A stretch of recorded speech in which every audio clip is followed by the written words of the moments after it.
Excelentísimo señor Presidente Constitucional de la República, don Ollanta Humala-Tazo. Señor Presidente del Congreso de la República, doctor Víctor Isla. Señor Presidente del Poder Judicial de la República, doctor Enrique Mendoza. Señor Presidente del Consejo Nacional de la Magistratura, don Gastón Soto. Señor Fiscal de la Nación, doctor José Antonio Peláez Bardales. Señor Defensor del Pueblo, doctor Eduardo Vega. Señor Presidente del Jurado Nacional de Elecciones, doctor Francisco Tábara. Señora Jefa de la Oficina Nacional de Procesos Electorales, Magdalena Chu. Señor Jefe del Registro Nacional de Identificación y Estado Civil, doctor Jorge Irribarren. Señor Contralor General de la República, doctor Fuad Curi. Señores Ministros de Estado, señores Congresistas de la República, apreciados colegas, señores magistrados del Tribunal Constitucional, señor Alcalde del Consejo Provincial de Arequipa, doctor Alfredo Segarra, señores miembros del Consejo Nacional de la Magistratura, magistrados supremos, miembros de la Junta de Fiscales Supremos, miembros del Jurado Nacional de Elecciones, señor Vicepresidente Regional del Gobierno Regional de Arequipa, autoridades regionales, militares y eclesiásticas, señor Decano del Colegio de Abogados de Lima, señores exmagistrados del Tribunal Constitucional, estimados funcionarios y trabajadores del Tribunal Constitucional, señoras y señores.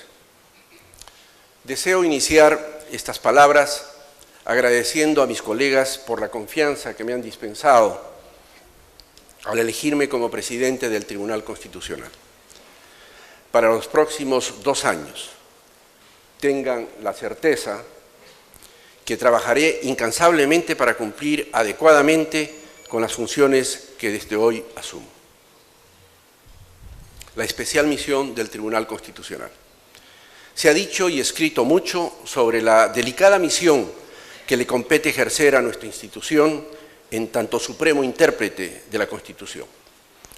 No abundaré en consideraciones doctrinarias con las que este ilustrado auditorio está familiarizado, sino que resaltaré el legado que se viene construyendo en esta institución y que debe permanecer como referente que guíe nuestra actuación. Al ingresar a este local y detrás de este escenario, en el descanso de las escaleras, existe una urna de cristal que atesora el histórico voto suscrito por los magistrados Aguirre Roca, Rey Terry y Reboredo Marzano, que declaró inaplicable la denominada Ley de Interpretación Auténtica que permitía la reelección del entonces presidente Fujimori en las elecciones del año 2000. La colocación posterior y posterior conservación de dicha urna en la entrada del Tribunal Constitucional simboliza el compromiso que asumimos de mantenernos leales a la Constitución como guardianes del poder constituyente, sin ceder a la tentación de sacrificar la independencia y autonomía institucional para complacer a quien ejerce el poder en el Ejecutivo o a quien goza de la mayoría parlamentaria en el Legislativo, sabiendo incluso que el cumplimiento de nuestro deber nos expone a circunstancias difíciles como una eventual destitución arbitraria, la que estoy seguro nunca más se repetirá. Sepan, pues, que esa urna proyecta no solo un mensaje de resistencia ante los intentos de los poderosos de avasallar las reglas de juego que nos rigen como sociedad democrática, sino que también refleja el deber de fidelidad a la Constitución, que anida en quienes hemos sido honrados con el cargo de magistrados del Tribunal Constitucional y que nos complace ejercer nuestras funciones con absoluta independencia. La legitimidad del actual pleno del Tribunal Constitucional. Como la opinión pública conoce, el mandato constitucional de 5 años por el que fueron elegidos mis 6 colegas ha vencido. Sin embargo, hasta el momento, el Congreso de la República no ha cumplido con elegir a sus reemplazantes, pues no ha logrado el consenso necesario, cosa que tampoco no es privativa del Perú, ocurre en muchas democracias. No debemos alarmarnos. Esta situación ha originado que se levante algunas voces respetables, sin duda, aunque no del todo acertadas desde mi perspectiva, que consideran que la resolución de lo que se juzga arbitrariamente como casos emblemáticos se debe postergar hasta que asuman los nuevos magistrados. Sin perjuicio de recordar que la responsabilidad del relevo no radica en mis colegas, que no hacen sino cumplir tanto con nuestra ley orgánica que dispone su permanencia en el cargo con todas las prerrogativas y los deberes inherentes a él hasta que se designe a sus sucesores, cuanto con nuestra propia Constitución, cuyo artículo 139, inciso octavo, señala que es un principio de la función jurisdiccional el de no dejar de administrar justicia por vacío o deficiencia de la ley. Debo hacer notar que el Estado constitucional y democrático de derecho se debilita ante esta suerte de campaña de deslegitimación en la que se incurre, bien o mal intencionada, pero al fin y al cabo deslegitimadora, que afecta a las instituciones del sistema democrático y que hace recordar experiencias nefastas del pasado vinculadas a ataques sistemáticos contra los tribunales de justicia que no debemos permitir. Esta reflexión que me permito compartir no debe ser interpretada como un intento por blindar a nuestra institución de la necesaria fiscalización y crítica a la que está expuesto y sobre las que volveré más adelante, sino como una exhortación respetuosa a la ciudadanía para que se respeten las reglas del Estado de Derecho que, como hemos visto, respaldan el hecho de que mis colegas puedan expedir sentencias en los casos que conozcan en el cumplimiento de sus funciones sin limitación alguna. No confundamos simpatías o antipatías hacia determinados magistrados con ataques que lesionan a una institución a la que recurren principalmente los más vulnerables y que al velar por la supremacía de la Constitución garantiza la gobernabilidad del país. Tengamos presente que los principios democráticos siempre deben estar por encima de las circunstancias. Conveniencia de evaluar reformas constitucionales y legales.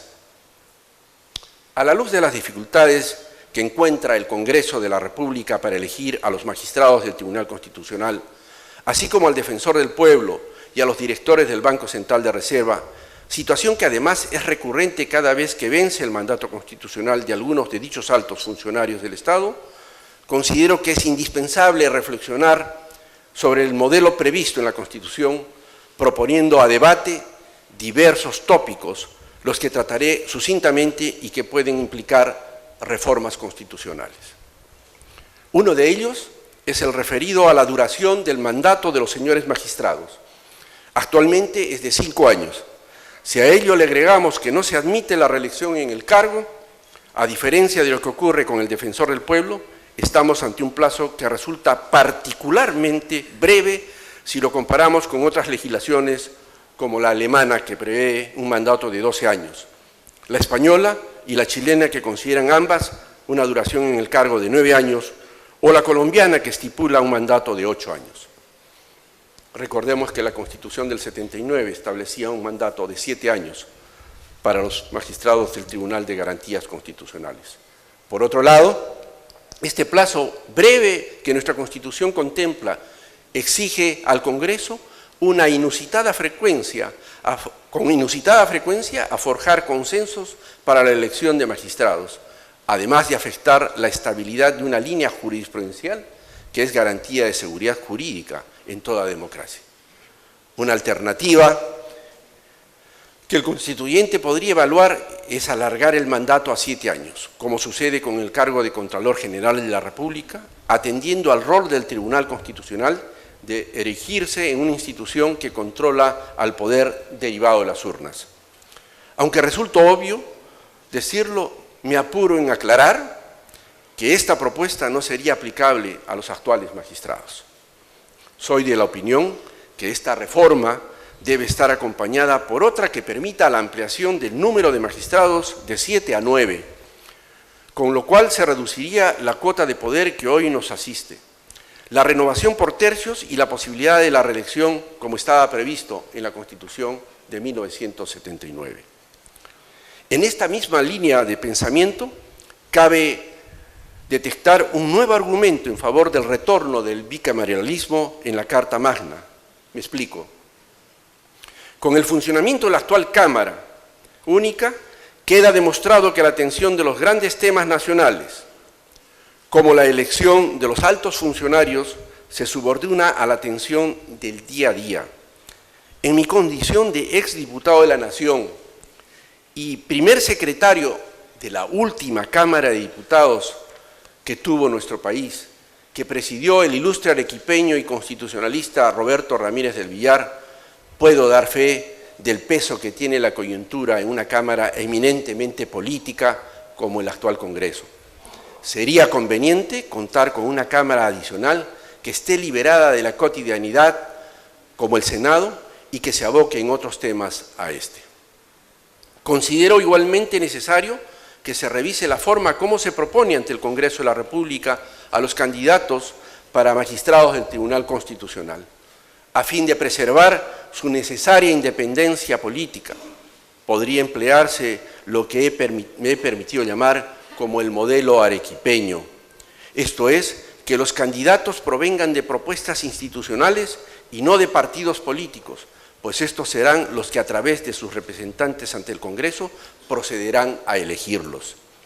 Por otro lado, urge subsanar una flagrante omisión en la que incurre nuestra actual Constitución y que ayer en el discurso que hemos escuchado al señor presidente del Poder Judicial, el doctor Enrique Mendoza, coincide con este planteamiento. El Poder Judicial no está facultado para interponer demandas de inconstitucionalidad en la Constitución de 1993 por una lamentable omisión. A diferencia de lo que ocurre con los otros poderes del Estado y con otros órganos constitucionales autónomos, como el Ministerio Público y la Defensoría del Pueblo, entre otros actores que gozan de la denominada legitimación procesal activa. Ya ha ocurrido que el Poder Judicial, hoy dignamente representado por su flamante presidente, el doctor Enrique Mendoza, a quien saludo especialmente, se ha visto necesitado de recurrir a otro órgano del Estado, este sí autorizado como el Ministerio Público, para demandar la inconstitucionalidad de algunos aspectos de normas, de una norma, como fue el caso de la impugnación de la ley de la carrera judicial. No encuentro argumento razonable para no enmendar esta situación de inmediato.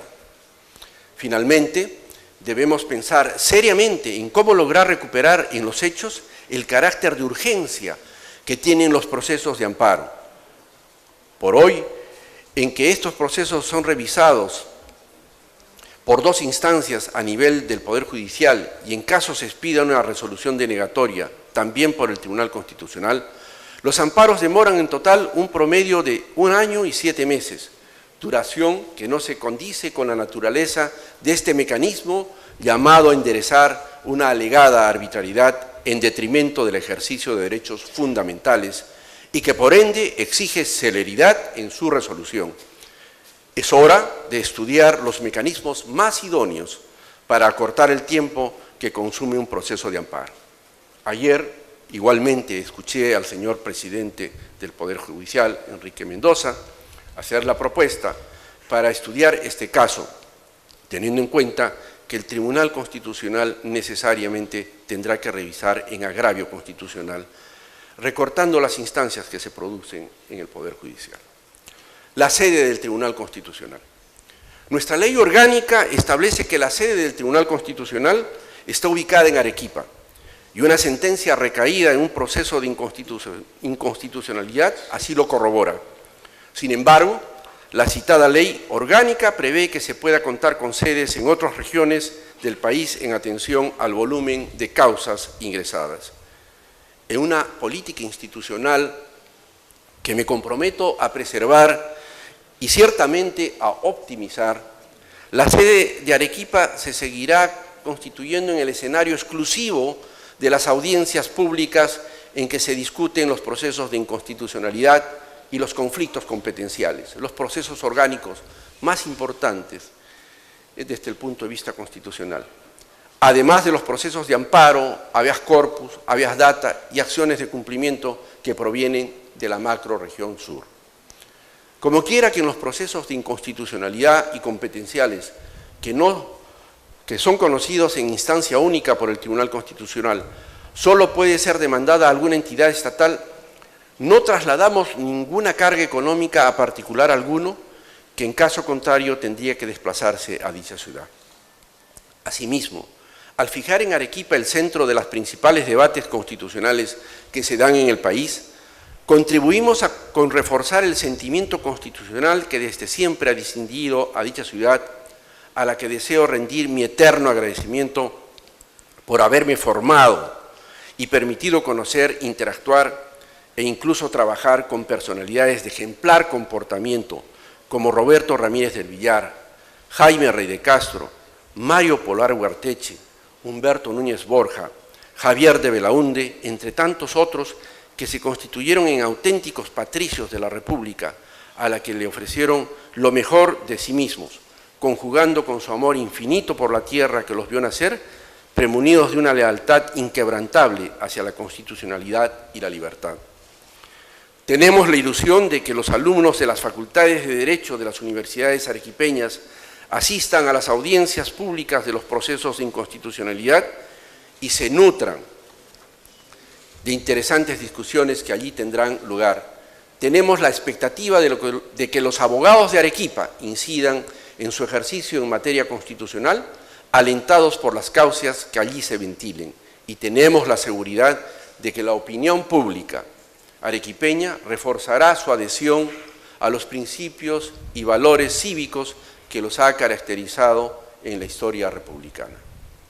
Ciertamente, nuestro local en dicha ciudad no ofrece las comodidades necesarias, pero estoy seguro de que con el trabajo conjunto de las principales autoridades arequipeñas, muchas de las cuales están aquí presentes, y el señor alcalde Alfredo Segarra, entre otros, y a quienes saludo por su deferencia en acompañarnos en este día de tan hondo significado, para mí, podremos conseguir un terreno que brinde las facilidades necesarias para la construcción o ampliación de nuestra sede principal.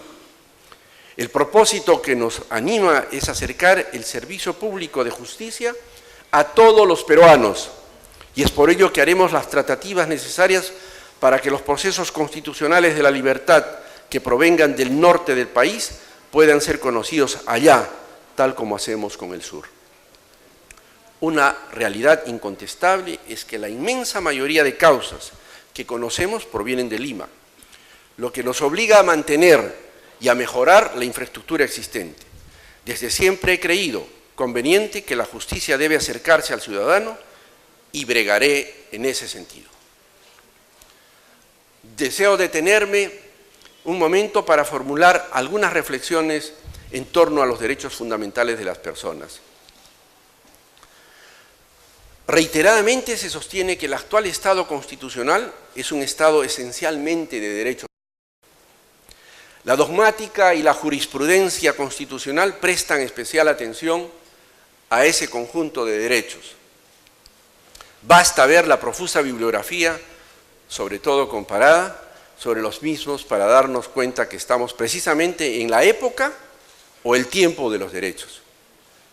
Pero esta visión ha dejado de lado algo que también es de mayúscula importancia en un Estado constitucional: los deberes fundamentales de la persona. Estas, como titulares de esos derechos, muchas veces exigen al Estado y a los particulares el respeto y el cumplimiento de las facultades subjetivas que se derivan del reconocimiento de derechos fundamentales. Es más, en nombre de los derechos fundamentales, algunas veces se afectan, por ejemplo, la propiedad pública y privada, la libertad de tránsito y la libertad de empresa de particulares, por señalar algunos casos. Somos vehementes y en algunos casos se recurre incluso a la violencia para exigir a otros el cumplimiento de nuestros derechos, pero somos muy condescendientes con nosotros mismos cuando se trata de cumplir los deberes fundamentales que nos corresponden como ciudadanos. Pregunto, si acaso puede tener suficiente legitimidad aquel que exige el respeto a su derecho a la libertad de empresa, pero que no cumple con sus obligaciones tributarias, o aquel que pide se respete su derecho a la libertad de reunión y manifestación, pero afecta arbitrariamente la libertad de tránsito de los demás, bloqueando carreteras. Los deberes fundamentales están presentes no solo en el momento de ejercer nuestros derechos, sino que impregnan los distintos ámbitos de nuestras vidas, como profesionales, como padres de familia, como jueces, como funcionarios públicos, como docentes, como ciudadanos. En cada uno de estos ámbitos debemos cumplir a cabalidad nuestros deberes fundamentales, tanto aquellos que se derivan de la Constitución y de las leyes, como aquellos que surgen de los principios y valores éticos de una sociedad democrática y solidaria. Un Estado constitucional no puede construirse sólidamente cuando solo se tome en cuenta el lado de los derechos fundamentales, porque ello exige mucho del Estado y de los otros, pero poco o nada de nosotros mismos. Y es que, como enseña el profesor Peter Heberle, el Estado constitucional, abro comillas, convierte a la democracia pluralista en la forma de Estado con rostro humano. Sin embargo, no libera de ninguna manera a los seres humanos de ciertas exigencias éticas respecto a sus deberes o incluso obligaciones fundamentales. Cierro comillas. Hacia la percepción de una justicia equitativa. En su ensayo América Latina y la opción liberal, nuestro premio Nobel de Literatura Mario Vargas Llosa comentó, abro comillas, la grandeza de Gran Bretaña en el siglo XIX se debió no tanto a sus capitanes de industria y a sus exploradores y soldados, como a esos jueces oscuros, tocados de películas ridículas, que con su proceder fueron enseñando al pueblo entero que la ley regía lo mismo para pobres y ricos, y que un tribunal podía sancionar al poderoso ni más ni menos que al modesto, y que podía también reparar las grandes y las pequeñas injusticias. Cierro comillas. Me valgo de esta reflexión de nuestro prestigioso novelista para hacer hincapié en el desafío que afrontamos quienes hemos recibido el mandato de administrar justicia. Que la ciudadanía perciba de que la justicia peruana es equitativa con todos, independientemente de sus condiciones personales o patrimoniales. El Perú eligió como forma de gobierno a la República Democrática, sistema que parte de la premisa de que todos los ciudadanos somos iguales ante la ley, carentes de privilegios, ya sea emanados de la sangre que corre por sus venas o derivados de las propiedades que se atesora. En ese sentido, quienes administramos justicia tenemos el deber de comportarnos de acuerdo con esa premisa a fin de que la ciudadanía advierta que los juicios se decidirán por los argumentos de la razón y no por la fuerza del padrinazgo o del amiguismo. Ciertamente, estas palabras solo adquirirán contundencia cuando se corroboren con hechos como los juicios resueltos y también, cómo no, con el poder de la percepción. Y es que no basta que en los cerca de 5.000 procesos que anualmente examina nuestra institución, los magistrados nos desempeñemos con honorabilidad y conforme a derecho. Es crucial que en este esfuerzo la ciudadanía compruebe que la resolución de los procesos seguidos ante el Tribunal Constitucional obedece a los parámetros constitucionales y no al capricho ocasional de los jueces, y así cuente con una percepción favorable. ¿Cómo lograr que esa percepción se haga realidad? Naturalmente que la primera responsabilidad radica en los jueces constitucionales. Es imperativo demostrar nuestra plena independencia de los denominados poderes fácticos, esto es, de las organizaciones empresariales, sindicales, militares, religiosas y políticas fundamentalmente. No se debe entender por esta afirmación de que Un caso en el que estas organizaciones estén involucradas, el Tribunal Constitucional inexorablemente fallará en su contra. Nada de eso. Es más, si su posición es amparada por el derecho, obtendrá el veredicto favorable que corresponda, pero insisto, lo será por la fuerza de sus argumentos y no por las instituciones o personas de que se trate. Relación con la prensa. Necesitamos que en la construcción de una imagen de justicia equitativa para todos nos acompañe el esfuerzo fiscalizador de los medios de comunicación. El derecho a la crítica de las resoluciones judiciales está reconocido en la Constitución y nosotros, como integrantes del órgano llamado a defender su supremacía, debemos cautelar por su cabal ejercicio. No pretendemos gozar de la simpatía de la prensa, pues somos conscientes de que eventualmente su línea editorial no coincida con el parecer independiente de los magistrados del Tribunal Constitucional. Para decirlo en otros términos, no aspiramos a una prensa complaciente, pues ese no es su rol, pero sí confiamos en que ofrezcan una visión plural e informada al público, donde esté presente al lado de la posición de nuestros críticos la posición del Tribunal Constitucional. A la par que considero imprescindible que las decisiones judiciales sean objeto de análisis y de crítica, no estimo correcto que los jueces abdiquen de la responsabilidad conferida por mandato constitucional y cedan a la presión legítima, por cierto, pero no vinculante que ejercen los medios. Debe reivindicarse el rol del juez, el que si bien habla por sus sentencias, también debe defenderlas, y no solo por defender su prestigio personal en caso de que reciba ataques infundados, sino para que la ciudadanía conozca de las razones que lo impulsaron a adoptar una u otra decisión. Si la ciudadanía cuenta cada vez con mayores elementos de juicio para saber por qué se resolvió en uno u otro sentido, tendremos como país mayores posibilidades para que aquella crea en la administración de justicia que aquí se ejerce. Démosles la oportunidad a los jueces para que defiendan sus sentencias.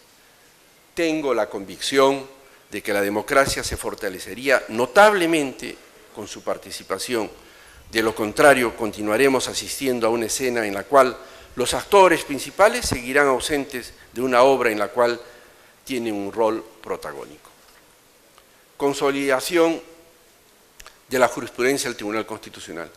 Una demanda permanente de la ciudadanía es que se respeten las grandes líneas jurisprudenciales que el Tribunal Constitucional ha ido perfilando a lo largo de sus años de funcionamiento.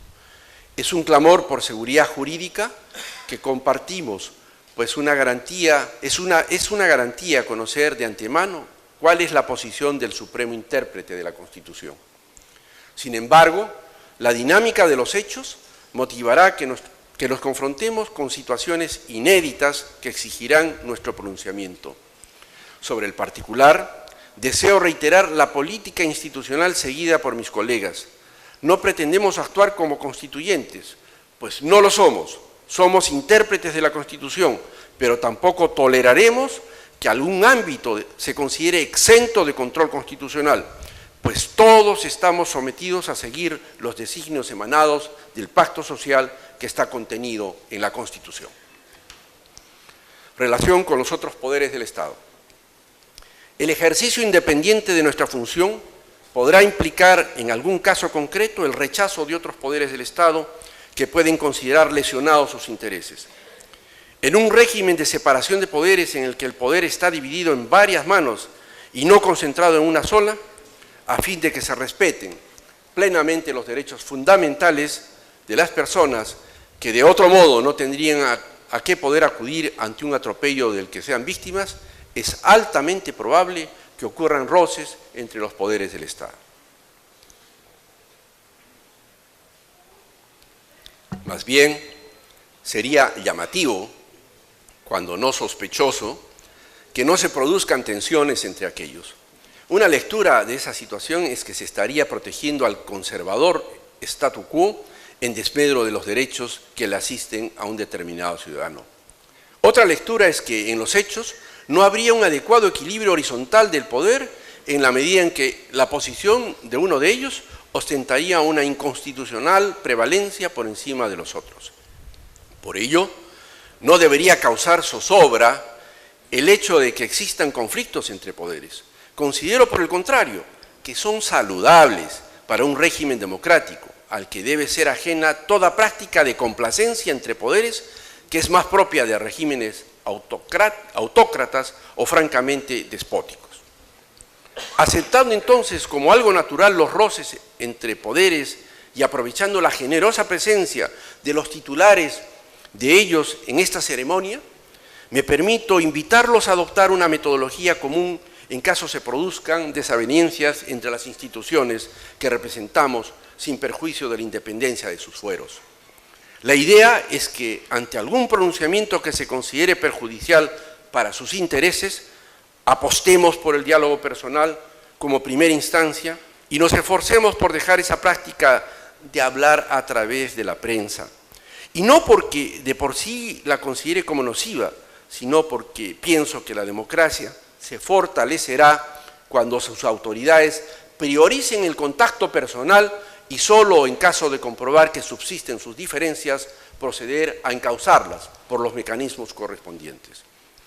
Nuestro país reclama de su clase dirigente no solo claridad en sus propósitos y firmeza en sus convicciones, sino también de prudencia en su comportamiento, de diálogo civilizado, que contribuirá no solo a solucionar una divergencia entre poderes del Estado, sino también a fomentar una cultura de paz en un país en evolución como el nuestro, el que, si bien ostenta un crecimiento económico notable de 123% en los últimos 12 años y cuenta con reservas internacionales netas del orden de los 63.757 millones de dólares al 11 de diciembre del 2012, también confronta la existencia de 230 conflictos sociales, según el último reporte de la Defensoría del Pueblo de noviembre de 2012.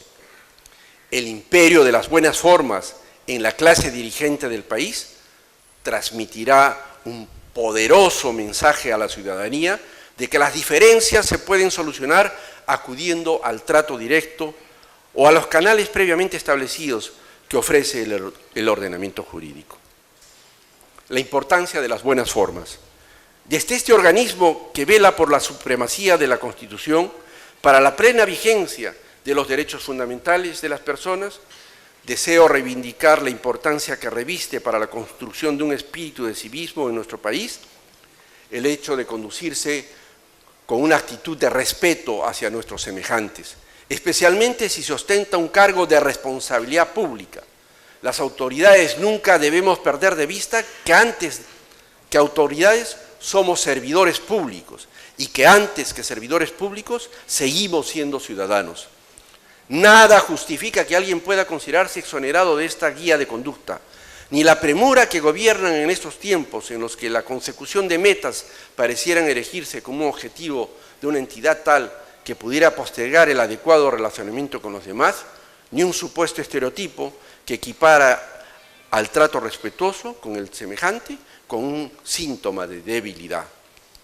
Debemos desterrar esa arraigada creencia que se fortaleció en el Perú de los 90, en virtud de la cual se identificaba el cumplimiento de la Constitución y de las leyes como un obstáculo a superar en nombre de un supuesto progreso, que aceptaba la prepotencia como modo de interactuar si obtenía resultados, y en suma, que bebía del principio maquiavélico de que el fin medios.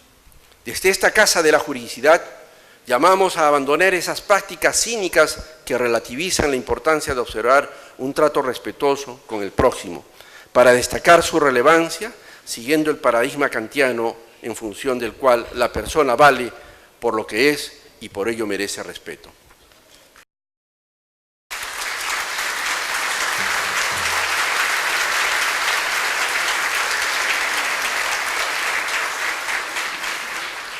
Aún hay, hermanos, mucho por hacer.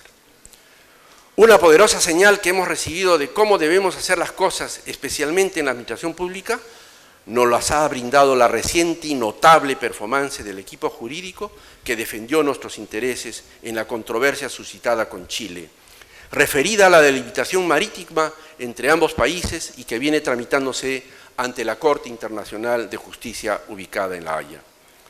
Más allá de la sentencia, deseo rescatar cómo se ha trabajado, cómo se ha respetado el trabajo profesional de nuestro servicio diplomático, la meritocracia como método de reclutamiento para conformar el equipo y la altura de quienes han estado y están a cargo del Ejecutivo, que ha permitido que personalidades identificadas con gobiernos de diferentes tendencias hayan pertenecido a dicho equipo. Tengo la seguridad de que el Estado en general y el Tribunal Constitucional en particular debe replicar las buenas prácticas que hemos observado, que son tributarias de la institucionalidad que se ha respetado en la conducción de la política exterior para este caso, y así dotar a la ciudadanía de un servicio público que, como en el caso de La Haya, la haga enorgullecerse de sí mismo. A manera de colofón, así como inicié estas palabras agradeciendo a mis colegas por el honor conferido de ejercer la presidencia del Tribunal Constitucional, debo concluir esta intervención agradeciendo muy especialmente a mi familia por haberme respaldado en esta nueva responsabilidad. Valoro mucho su desprendimiento, pues sé de que ustedes son conscientes de la magnitud del desafío que desde hoy afronto y que irremediablemente provocará que no les brinde el tiempo que ustedes se merecen, lo cual no hace sino renovar mi cariño y comprometerme a seguir honrando el apellido y el legado que nos supieron dejar nuestros antecesores. Y finalmente quiero saludar a mi padre, que a pesar de sus 103 años está aquí presente con mucho entusiasmo y con mucha ilusión.